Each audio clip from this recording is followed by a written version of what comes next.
السلام علیکم پیارے دوستو، اللہ تبارک و تعالیٰ نے ہماری ہدایت کے لیے اس دنیا میں 1,24,000 کم و بیش نبیوں کو بھیجا، جنہوں نے الگ الگ وقت میں خدا کے پیغام کو انسانوں تک پہنچایا اور ہماری ہدایت کی۔ اللہ کے آخری نبی حضرت محمد صلی اللہ علیہ وسلم کی وفات کے بعد یہ سلسلہ ہمیشہ کے لیے تھم گیا۔ لیکن دوستو، کیا آپ کو پتہ ہے کہ اللہ کے 1,24,000 نبیوں میں سے آج کے دور میں بھی 4 نبی ایسے ہیں جو آج تک زندہ ہیں اور جن کو اللہ تعالیٰ نے ظاہری زندگی کی حالت میں اٹھا لیا تھا۔ لیکن دوستو، آپ کے ذہن میں یہ سوال ضرور آ رہا ہوگا کہ آخر وہ 4 نبی کون کون سے ہیں اور ان کے نام کیا ہے؟ اگر وہ آج بھی زندہ ہیں تو اس وقت وہ کہاں ہیں؟ آج کی اس ویڈیو میں سبھی سوالوں کا جواب دینے کی کوشش کریں گے۔ تو دوستو، سب سے پہلے آپ اپنے ذہن میں یہ بات ڈال لیں کہ خدا کے جتنے بھی انبیاء کرام اس دنیا میں آئے وہ آج بھی اپنے قبروں میں زندہ ہیں اور بے شک اپنے اپنے مقصد میں کامیاب ہیں۔ اللہ کے نبی حضرت محمد صلی اللہ علیہ وسلم کی یہ حدیث ہے کہ خدا نے زمین پر یہ حرام کر دیا ہے کہ وہ انبیاء کرام کے جسم کو نہ کھائے، لہٰذا آج بھی اللہ تبارک و تعالیٰ کے سارے نبی اپنی اپنی قبروں میں زندہ ہے۔ لیکن دوستو، ہم نے اس ویڈیو میں جن 4 نبیوں کا ذکر کیا ہے انہیں اللہ تبارک و تعالیٰ نے اس دنیا میں یعنی کہ ان کی زندگی میں صحیح سلامت اٹھا لیا تھا، اور اسی لیے 4 نبیوں نے موت کا ذائقہ نہیں چکھا اور وہ آج بھی الگ الگ مقامات پر زندہ ہیں اور موجود ہیں۔ لیکن اس میں خاص بات یہ ہے کہ ان میں سے 2 نبی آج بھی ہمارے زمین پر موجود ہے، جبکہ 2 نبیوں کے بارے میں روایت ملتا ہے کہ وہ آسمان پر موجود ہے۔ پیارے دوستو، آپ کو بتا دیں کہ ان 4 نبیوں میں حضرت جبرائیل علیہ السلام اور حضرت الیاس علیہ السلام ہمارے اس زمین پر موجود ہیں۔ ان کے بارے میں کہا جاتا ہے کہ یہ ہر سال مکہ مکرمہ میں حج کرنے کے لیے آتے ہیں اور وہاں پر آب زمزم پیتے ہیں، جس کی وجہ سے انہیں سال بھر کچھ بھی کھانے پینے کی ضرورت نہیں ہوتی۔ پیارے دوستو، آپ کی معلومات کے لیے بتاتے چلیں کہ حضرت الیاس علیہ السلام کو پہاڑوں اور چٹانوں پر حکومت عطا کی گئی ہے، یعنی کہ پہاڑ اور حیوانات ان کے حکم کے پابند ہیں، جبکہ حضرت خضر علیہ السلام کو دریا اور سمندر پر حکومت دی گئی ہے۔ حضرت الیاس علیہ السلام کے بارے میں روایت میں آتا ہے کہ اللہ نے آپ کو 70 نبیوں کی طاقت عطا فرمائی ہے اور غضب اور جلال میں حضرت موسیٰ علیہ السلام کی طرح ہیں۔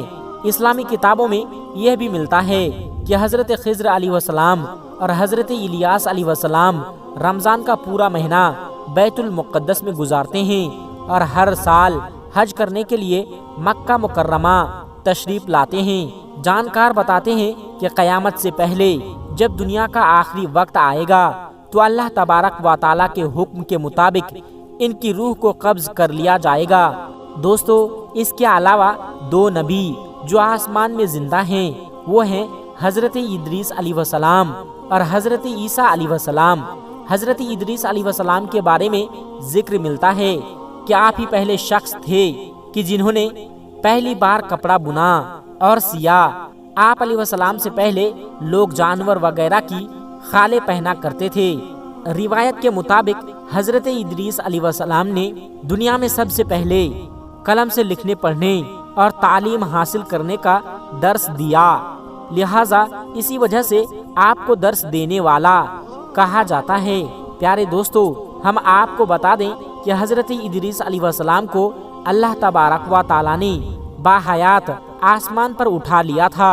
ان کے بارے میں ملتا ہے کہ جب سے ان کو اٹھایا گیا اس دن سے لے کر آج تک وہ زندہ ہے اور جنت میں موجود ہیں۔ کل ملا کر کہے تو حضرت ادریس علیہ السلام کی روح قبض نہیں ہوئی ہے، آپ زندہ ہیں اور جنت میں رہتے ہیں۔ پیارے دوستو، اس کے علاوہ اللہ کے دوسرے نبی جو آسمان پر زندہ ہیں وہ ہیں حضرت عیسیٰ علیہ السلام، عیسیٰ ابن مریم علیہ السلام۔ پیارے دوستو، آپ کی جانکاری کے لیے بتا دیں کہ اللہ تبارک و تعالیٰ نے حضرت عیسیٰ علیہ السلام کو بنی اسرائیل کے لیے اپنا نبی بنا کر بھیجا تھا، لیکن جب حضرت عیسیٰ علیہ السلام نے ان لوگوں کو اللہ کی دین حق کی بات کی، دعوت دی، تو ان میں سے کچھ لوگوں نے تو آپ کو قبول کر لیا، لیکن زیادہ تر جو لوگ آپ کے دشمن بن گئے اور انہوں نے یہ سازش کی کہ کسی بھی طرح سے حضرت عیسیٰ علیہ السلام کو سولی پر چڑھا دیا جائے۔ لیکن جب آپ علیہ السلام کو سولی پر چڑھانے کا وقت آیا، جس شخص نے آپ کو سولی پر چڑھانے کا منصوبہ بنایا تھا، اس کو آپ کی جگہ پر سولی پر چڑھا دیا گیا، اور اللہ تبارک و تعالی نے آپ کو صحیح سلامت اٹھا لیا۔ کئی اسلامی روایات میں ملتا ہے کہ قیامت سے پہلے حضرت امام مہدی علیہ السلام اس دنیا میں ظہور فرمائیں گے۔ تب حضرت امام مہدی علیہ السلام کے زمانے میں پھر سے حضرت عیسیٰ علیہ السلام اس دنیا میں تشریف لائیں گے۔ پیارے دوستو، حضرت عیسیٰ علیہ السلام کی بات ہو رہی ہے تو ہم آپ کو حضرت عیسیٰ علیہ السلام اور ایک مردہ بادشاہ کا واقعہ بھی بتاتے ہیں، جو آپ کو سن کر نصیحت حاصل ہوگی۔ اللہ تبارک و تعالیٰ نے انسانوں کی رہنمائی کے لیے ذرے ذرے میں نشانیاں رکھی ہے، یہاں تک کہ اللہ تبارک و تعالیٰ نے اپنے نبیوں کو وہ قوت عطا فرما دی جس سے وہ دنیا کے سارے راز جان سکے۔ اللہ تعالیٰ نے اپنے ہر نبی کو مختلف معجزات سے نوازا تاکہ دنیا ان کو دیکھے اور اللہ کی قدرت کو پہچان سکے۔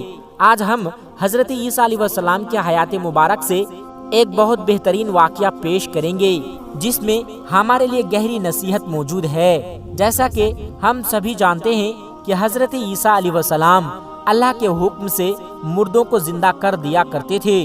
پھر ایک بار کیا ہوا، جب انہوں نے ایک بادشاہ کی کھوپڑی کو روح بخشی کہ کھوپڑی زندہ ہو کر کیا کہنے لگی۔ ابن جوزی رحمۃ اللہ علیہ نے ایک روایت کیا ہے کہ ایک بار حضرت عیسیٰ علیہ السلام اپنے ساتھیوں کے ساتھ جا رہے تھے کہ ایک مردہ کھوپڑی پر نظر پڑی۔ کھوپڑی کو راستے پر پڑا دیکھ کر حضرت عیسیٰ علیہ السلام کو غم ہوا۔ تبھی حضرت عیسیٰ علیہ السلام کے ساتھی آپ سے کہنے لگے کہ حضرت، آپ اللہ تبارک و تعالیٰ سے دعا کرے تاکہ اس کھوپڑی میں جان آ جائے اور ہم اس کے واقعات جان سکے اور ہم نصیحت حاصل کر سکے، ہمیں پتہ چل سکے کہ یہ کس زمانے کی ہے اور یہ کہ اس نے کس طرح سے زندگی گزاری۔ یہ سن کر حضرت عیسیٰ علیہ السلام ایک طرف کھڑے ہو کر اللہ تبارک و تعالیٰ کی بارگاہ میں دعا کرنے لگے۔ عیسیٰ علیہ السلام نے دعا کی کہ اے اللہ تعالیٰ، تو اپنی قدرت سے اس کھوپڑی میں جان ڈال دے تاکہ ہم اس سے اس کی زندگی کے بارے میں جان سکے۔ اللہ تعالیٰ نے حضرت عیسیٰ علیہ السلام کی دعا قبول کر لی، جس کے بعد کھوپڑی بولنے لگی کہ اے اللہ کے نبی، مجھے اللہ نے آپ کی باتوں کا جواب دینے کا حکم دیا ہے، آپ پوچھئے کیا پوچھنا چاہتے ہیں۔ عیسیٰ علیہ السلام نے کہا کہ تو مجھے سب سے پہلے یہ بتا کہ تو اس دنیا کی کون سی شخصیت ہے۔ تو کھوپڑی نے جواب دیا کہ میں اس دنیا کا بادشاہ تھا۔ عیسیٰ علیہ السلام نے کہا کہ تو کتنے عرصے تک اس دنیا میں زندہ رہا؟ اس نے جواب دیا کہ میں 1000 سال تک اس دنیا میں زندہ رہا، مجھ سے ہزاروں اولادیں ہوئی۔ تو حضرت عیسیٰ علیہ السلام نے پھر کہا کہ تیری حکومت کیسی تھی؟ تو اس نے جواب دیا کہ اے اللہ کے نبی، میں گھمنڈی بادشاہ تھا اور بڑا لالچی تھا، مجھے دنیا فتح کرنے کی بہت لالچ تھی اور میں اپنے مقصد میں کامیاب رہا۔ میں نے ہزاروں شہر فتح کیے، ہزاروں جنگ جیتی، ہزاروں بادشاہوں کو قتل کیا، مگر آخر موت مجھے بھی آ گئی۔ میرے پاس اس دنیا سے لے جانے کو کچھ نہ تھا، جو کچھ میں نے فتح کیا اس دنیا میں رہ گئی۔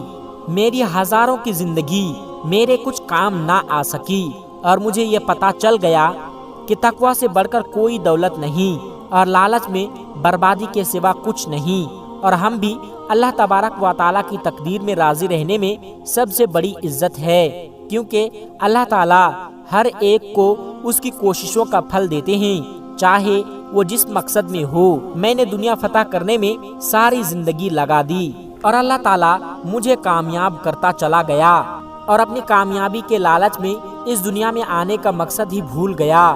اس کے بعد وہ کھوپڑی خاموش ہو گئی۔ عیسیٰ علیہ السلام اور ان کے سبھی ساتھی یہ سن کر ایک گہری سوچ میں پڑ گئے۔ یہ سچ ہے کہ یہ دنیا دل لگانے کی جگہ نہیں، یہ فانی دنیا ہے۔ جو یہاں آیا اسے ایک دن ضرور جانا ہے، مگر افسوس ہم سبھی لوگ اس دنیا میں آنے کا مقصد بھول جاتے ہیں، اس دنیا میں آ کر اس دنیا کے ہو کے رہ جاتے ہیں، جبکہ ہم کو ہمیشہ یاد رکھنا چاہیے کہ آج نہیں تو کل ہمیں مرنا ہے اور ہمیں اس دنیا کو چھوڑ کر جانا ہے۔ اسی طرح ایک اور واقعہ عیسیٰ علیہ السلام کے ساتھ پیش آیا۔ حضرت عیسیٰ علیہ السلام ایک دن راستے سے جا رہے تھے کہ آپ علیہ السلام کے ساتھ ایک احمق بھی آ کر آپ کے سفر میں شامل ہو گئے۔ آپ دونوں ابھی کچھ دور ہی گئے تھے کہ راستہ جنگل کے راستے سے گزرنے لگا کہ اچانک راستے میں بڑا گڈھا دیکھا۔ آپ دونوں اس گڈھے کے قریب سے گزرے۔ اس احمق نے جیسے ہی اس گڈھے میں جھانکا تو اس میں ایک بڑا ہڈیوں کا ڈھانچہ دیکھا اور وہ کہنے لگا کہ یہ کس کا ڈھانچہ ہو سکتا ہے؟ حضرت عیسیٰ علیہ السلام فرمانے لگے کہ میں یہ نہیں جانتا۔ اس احمق نے کہا کہ اے اللہ کے نبی، وہ کون سے اسم اعظم ہیں جسے آپ پڑھ کر مردوں میں جان ڈال دیتے ہیں؟ مجھے بھی تو وہ سکھا دیجئے تاکہ میں وہ پڑھ کر اس مردے کو زندہ کر سکوں۔ عیسیٰ علیہ السلام نے فرمایا کہ چپ کر اے احمق، تو اس اسم اعظم کو نہیں پڑھ سکتا۔ پھر وہ بے وقوف شخص کہنے لگا ٹھیک ہے، آپ خود ہی پڑھ دیجئے اور مردے میں پھونک دیجئے۔ اور وہ شخص پھر اپنی بات پر ضد کرنے لگا اور عیسیٰ علیہ السلام پریشان ہو گئے اور دل میں سوچے کہ یا اللہ، اس احمق کے اس طرح سے ضد کرنے میں کیا راز چھپا ہوا ہے؟ حضرت عیسیٰ علیہ السلام کا اتنا کہنا تھا کہ اللہ تبارک و تعالیٰ نے آپ پر وہی نازل کر دی کہ اس میں حیرت کی کیا بات ہے۔ حماقت کی تلاش ہوتی ہے اور بد نصیبی کا گھر ڈھونڈتی ہے۔ اتنے میں اس بے وقوف نے ان ہڈیوں میں اسم اعظم پڑھ کر پھونکنے کی کوشش کی۔ حضرت عیسیٰ علیہ السلام نے اسے سمجھانے کی کوشش کی تو کہنے لگا کہ اے روح اللہ، اب آپ اپنا معجزہ دکھانے میں بخل کرنے لگے ہیں، یا شاید آپ کی زبان مبارک میں پہلے جیسے تاثیر نہیں رہی۔ یہ باتیں آپ علیہ السلام کو ناگوار گزری۔ آپ علیہ السلام نے ان ہڈیوں پر اسم اعظم پڑھ کر پھونک دیا۔ جیسے ہی آپ نے ایسا کیا، ان ہڈیوں میں حرکت پیدا ہو گئی اور ایک بہت بڑے بھیانک شیر میں بدل گئی۔ شیر نے ایک دم سے اس احمق پر حملہ کیا اور اس کو چیر پھاڑ کر پاس کر دیا، یہاں تک کہ اس کی کھوپڑی کے 2 ٹکڑے کر دیے۔ یہ دیکھ کر حضرت عیسیٰ علیہ السلام شیر سے مخاطب ہوئے اور کہا کہ اے جنگل کے درندے، تو نے اتنی تیزی سے اس کو کیوں مار دیا؟ شیر کہنے لگا کہ اے اللہ کے نبی، اس لیے کیونکہ اس بے وقوف نے آپ کی شان میں گستاخی کی اور آپ سے بد کلامی پر اتر آیا۔ یہ سن کر حضرت عیسیٰ علیہ السلام نے فرمایا تو نے اسے ٹکڑے ٹکڑے تو کر دیے، تو نے اس کو کھایا کیوں نہیں؟ شیر کہنے لگا کہ حضرت، میرا اس دنیا میں رزق ختم ہو گیا ہے۔ اگر اس دنیا میں ابھی تک میرا دانہ ہوتا تو میں مردوں میں شمار نہیں کیا جاتا۔ اس کے بعد وہ ہڈیوں کا ڈھانچہ پھر سے اس گڈھے میں گر گیا۔ حضرت عیسیٰ علیہ السلام کے معجزے سے پتہ چلتا ہے کہ اللہ تبارک و تعالی دنیا کو حضرت عیسیٰ علیہ السلام کے ذریعے اس دنیا کی حقیقت سمجھانا چاہتا تھا۔ جو جس حال میں ہے اس میں اللہ تبارک و تعالی کی کوئی نہ کوئی حکمت ضرور ہوتی ہے۔ کیا ہی خوب کہا ہے کسی نے، نہ عروج اچھا نہ زوال اچھا، میرا مالک جس حال میں رکھے وہی حال اچھا۔ تو دوستو، یہ تھے اللہ کے 4 نبی جن کے بارے میں کہا جاتا ہے کہ وہ آج بھی الگ الگ مقام پر زندہ ہیں۔ اللہ تبارک و تعالیٰ سے دعا ہے کہ اللہ تعالیٰ ہم سب کو کہنے سننے سے زیادہ عمل کرنے کی توفیق عطا فرمائیں۔ آمین ثم آمین۔